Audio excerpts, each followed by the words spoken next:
On the 30th of August 2011, I attended a JDRF charity event. It was a Cinderella themed fashion show and it took place right here in this room. I had never heard of JDRF and I knew nothing about the charity, but I was supporting some friends who were modelling the show. And during the auction, I remember thinking, wow, someone just placed a £300 bid from a shoe made entirely from chocolate. Intrigued, I inquired more about JDRF and learned they are a type 1 diabetes charity. Fast forward 4 weeks, and I was about to find out just how significant that charity would be to me and my family. Our 3-year-old son Ty had been really poorly, with what we thought was a bad cold or flu. He had the usual symptoms, a runny nose, really tired and lethargic, and I remember him lying on the sofa deathly pale and being sick on one occasion. But his main symptom was drinking lots and therefore visiting the bathroom lots. As he was so poorly, and thinking that perhaps he had a urine infection, I made an appointment with the doctor and arrived prepared with a urine sample. The doctor did a dip test which showed high levels of sugar in Ty's urine. He told me he thought Ty might have type 1 diabetes and said I would need to see a specialist at the Children's Hospital. He would call ahead and let them know I was coming. Initially, he didn't stress the urgency or the seriousness. Perhaps he hadn't wanted to scare me, or maybe he thought I would get there faster than the ambulance, maybe both. But when he popped out for lunch minutes after I left his surgery and saw me stopped at the petrol station filling my car, he told me, "You must go now, immediately." The tone in his voice sent shivers down my spine and filled me with fear.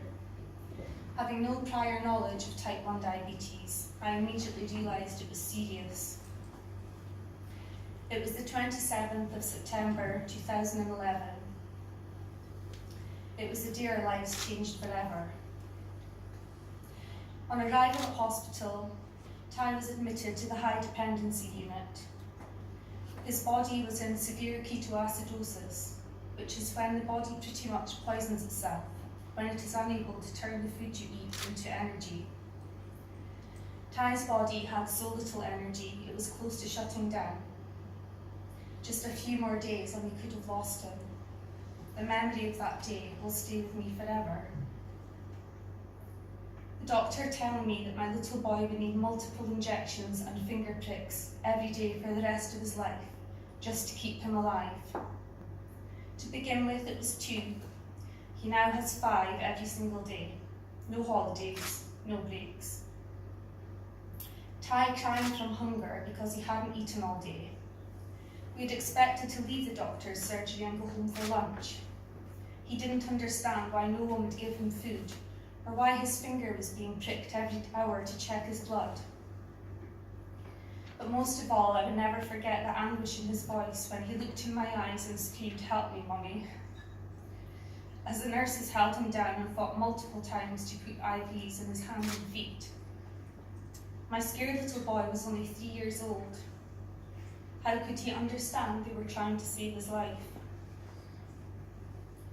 Ty's diagnosis was devastating. We were mourning the loss of our carefree, healthy boy, and we knew that life would never be the same. But even then, we had no idea of the impact type 1 diabetes would have on Ty and on our family as a whole. After almost a week in hospital, we were sent home with a huge bag full of medical supplies, and I remember both myself and my husband thinking we were shocked that they were allowing us to take Ty home. We felt like new parents leaving the hospital with a newborn all over again.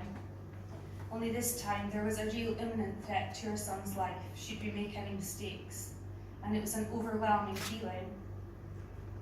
We felt as though we no longer knew how to look after our own son, and we spent many late nights waiting for doctors on the medical board to call us back with advice. We were helpless, drowning in a pool of information.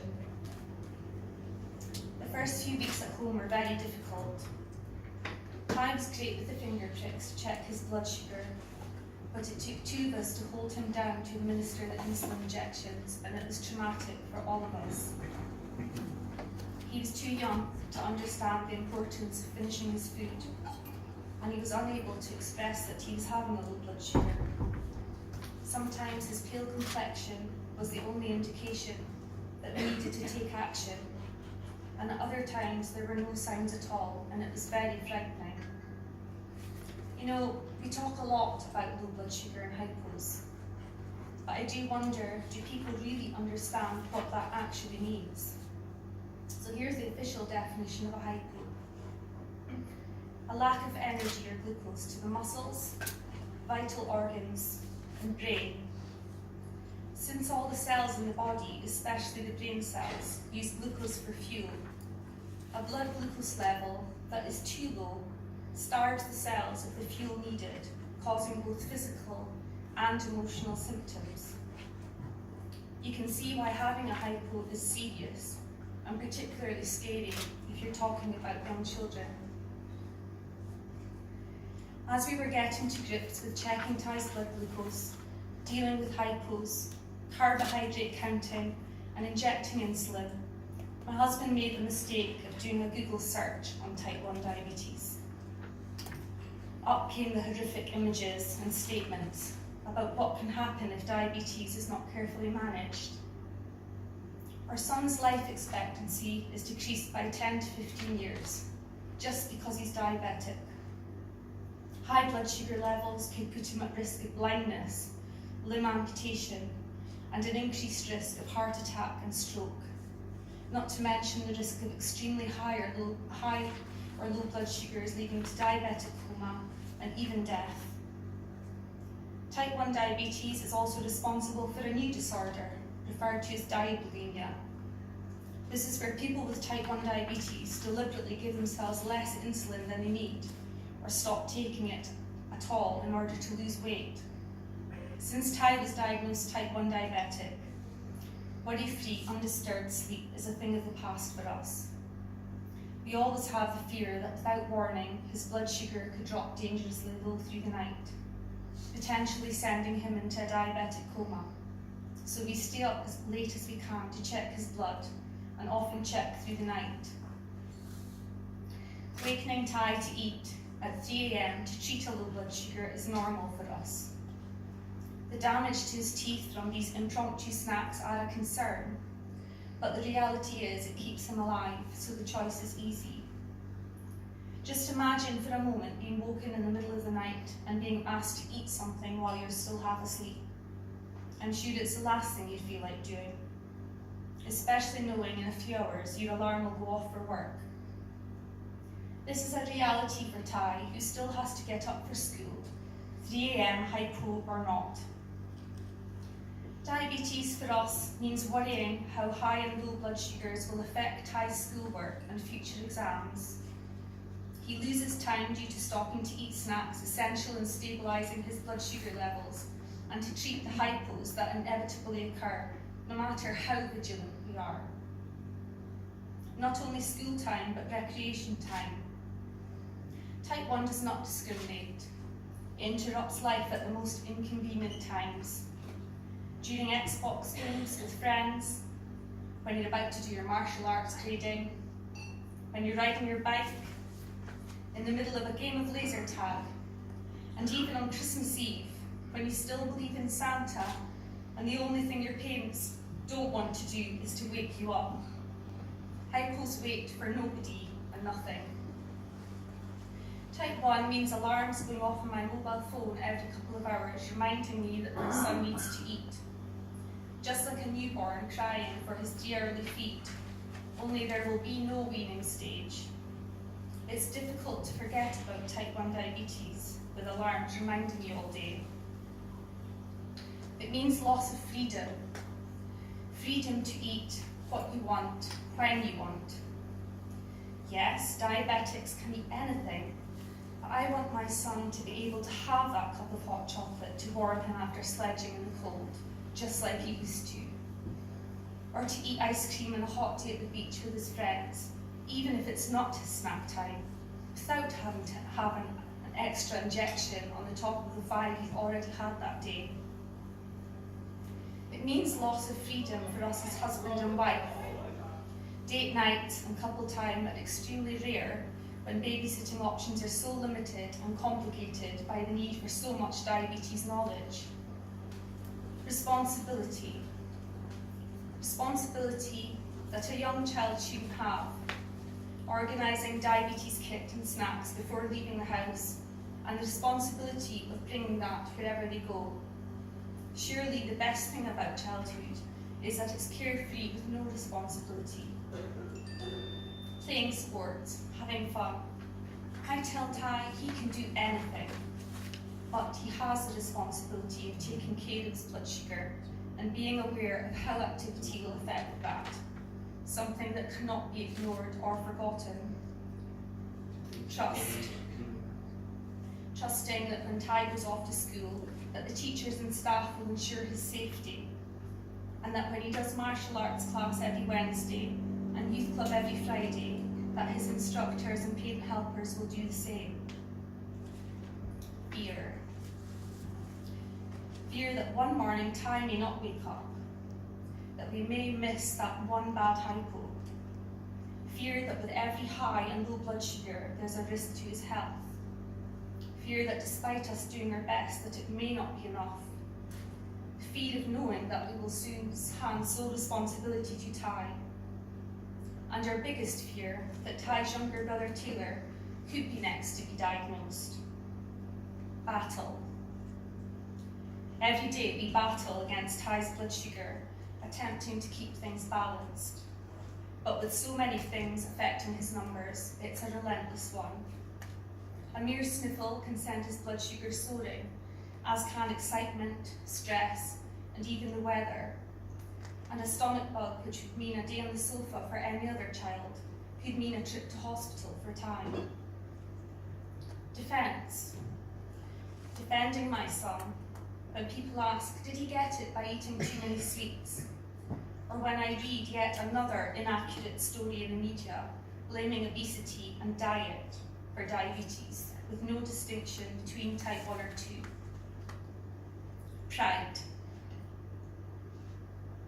The immense pride I feel for Ty enduring a condition like type 1 diabetes, and the way he copes with it every day, he truly is an inspiration. Hope. Thanks to JDRF's research projects and the support of everyone here tonight, we have hope. Hope for a future without diabetes, or at the very least, technologies to make living with the condition a whole lot easier.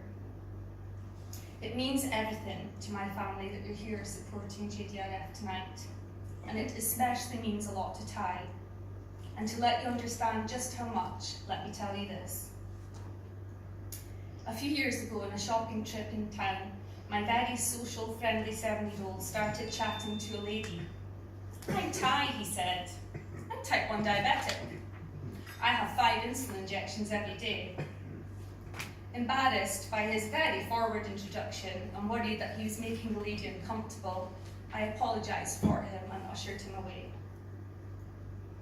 After leaving the shop, I took him aside and gently suggested that perhaps his approach was not the best way to start a conversation.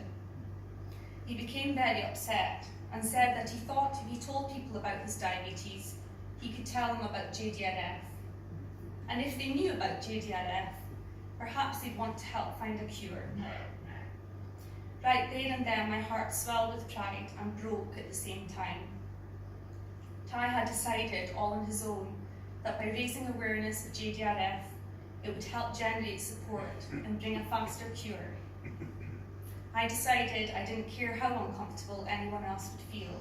Ty's feelings mattered more. And if he felt comfortable about his diabetes, then that was a positive thing. Ty will soon be 11, and to this day, he continues to openly discuss his diabetes and to raise awareness of JDRF. As I said, it really does mean a lot to Ty that you're supporting JDRF tonight. So from myself, my family, and all other parents of type 1 diabetic children, I thank you from the bottom of my heart. Thank you.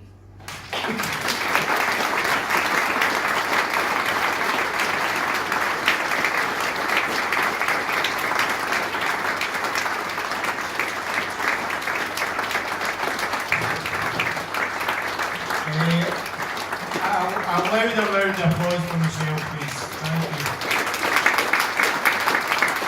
I know that's not easy for Michelle, but we've heard from the charity, we've heard from Dr. Anthony from the research, but that's the reality of type 1 diabetes from the coalface, if you like. That's the true story. Now, first of all, I want to say thanks for being the best behaved audience we've ever had at a dinner. That was fantastic. And I just ask for your attention just for a few more minutes. This is what we call the JDRF Personal Pledge. And then I know that many of you in this room have a very close connection to type 1, whether that is your own diagnosis, perhaps a diagnosis of a friend or a colleague or your own child even. And I'm sure Michelle's talk will have brought home the importance of JDRF's research, which Dr. Anthony Tasker has obviously underlined. Now I hope we've made it clear tonight, with your generosity we really can be instrumental in changing the lives of those affected by type 1 diabetes, and one day find a cure, because they're making huge steps to this goal. Now,